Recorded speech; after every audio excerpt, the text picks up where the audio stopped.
McShin Foundation is Virginia's leading peer-to-peer recovery organization. If you or a loved one is struggling with addiction, let us get you connected. We can help you build a solid foundation through recovery. Here at the McShin Foundation, we are committed to healing families and saving lives.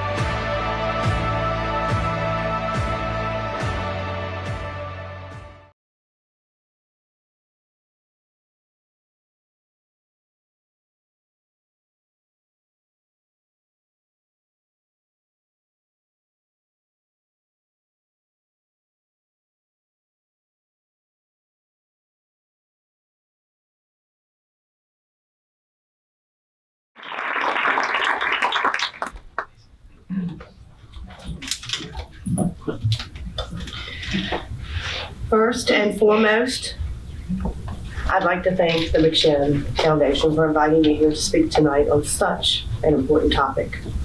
It is truly an honor to be here. I come to you tonight to discuss two very important solutions that I have come up with. And I'd like you to give it a lot of thought when you hear what I have to say. I think we need to take a proactive approach to this ugly disease. And by doing that, I think we need to get young people into counseling at a young age. The vast majority of those individuals who suffer from substance use disorder have endured some sort of trauma in their formative years. I know that was certainly the case in my son's life. His father was an abusive alcoholic. He wasn't dead of year. Didn't give my son those warm fuzzies that he so desperately needed. So I divorced his father when he was 6.5 years old. Not long after the divorce, my son began acting out in school. The notes started coming home from the teachers. Tyler wouldn't sit still in class. He wasn't paying attention. He wasn't on task. Well, this continued for maybe 6 months. I had taken his Nintendo away. I had done everything I knew to try to get him on the right track. Everything but beat him. So I decided at that point in time to have a school psychologist evaluate him. So she was convinced that my son was suffering from ADHD. The pediatrician also agreed with her theory. So guess what? I gave my boy Ritalin. I was the one that administered Ritalin for the first time. And guess what happened? He soon earned that coveted title of being the best behaved first grader at Jewett Elementary. Well, that didn't last long. So we went on to drugs and more drugs and more drugs, at the recommendation of the pediatrician, of course.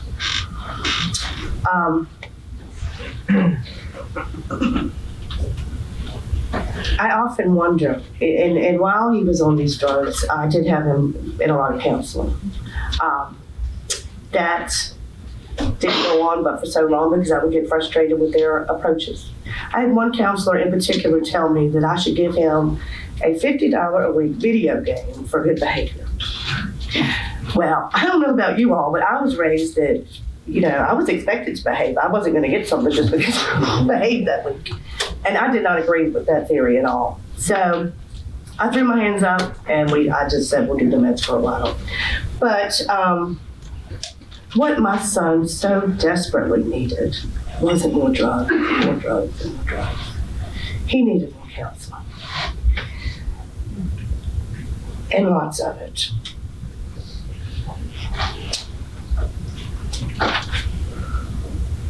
I often look back and wonder, was that Ritalin the gateway drug? If I had never given him Ritalin, would he have had that first cigarette? Would he have had that first beer? That first joint? And would he have even thought to take heroin laced with fentanyl? Would that have even happened? That's a question I'll never get an answer to.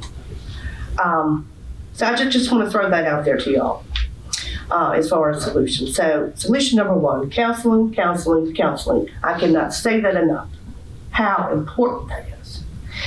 Solution number 2, Jesus. Let me say that again. Jesus.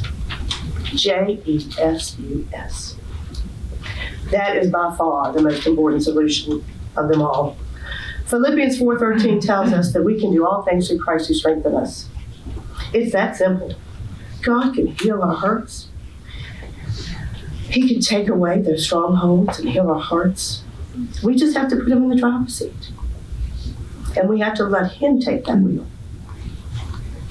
And if we do that, he can take us places we never imagined we could go. My son had that Bible verse tattooed on his back.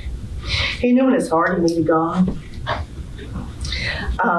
In fact, the last few months of his life, he was on fire for God. We were at church every Sunday. He was determined that he was going to get his life straight. Looking back on it, I think he knew that this heroin had gotten a grip on him. And he was trying to get that strength from God. He was going in the right direction. He just hadn't arrived yet. Tyler had only been using 3 to 6 weeks, according to the coroner. And he did think that he had become addicted. So, my son's death will not be in vain. I will never know why God called him home at the young age of 25. But one thing I do know is that we need more Bible studies. We need more faith-based programs. We need to change the stigma, and we need to have people out there that will just love people in addiction. That's what we need. I am birthing a ministry out of this tragedy, and it's called Sun Life Ministries. I preserve the name, but I haven't really gotten beyond that point yet. There's a lot involved. But my ultimate goal is to partner with McShin and offer other recovery facilities, weekly Bible studies and activities, to just show everybody the love. To show everybody the love that God shows us every day if we're letting. And through this ministry, if I can't save a life and a soul from addiction, then maybe this ministry will send somebody to heaven that isn't strong enough to fight that battle. I want to thank you all for giving me your undivided attention tonight and allowing me to voice my solution ideas. I also want to say another solution is we need to heal families. And my healing, the Grapple support group has really aided in my healing. A lot of people that suffer from substance use disorder lose loved ones because they're in that circle. And I think that's another way to heal and stop things, is to get involved in Grapple. Thank you so much for allowing me to speak.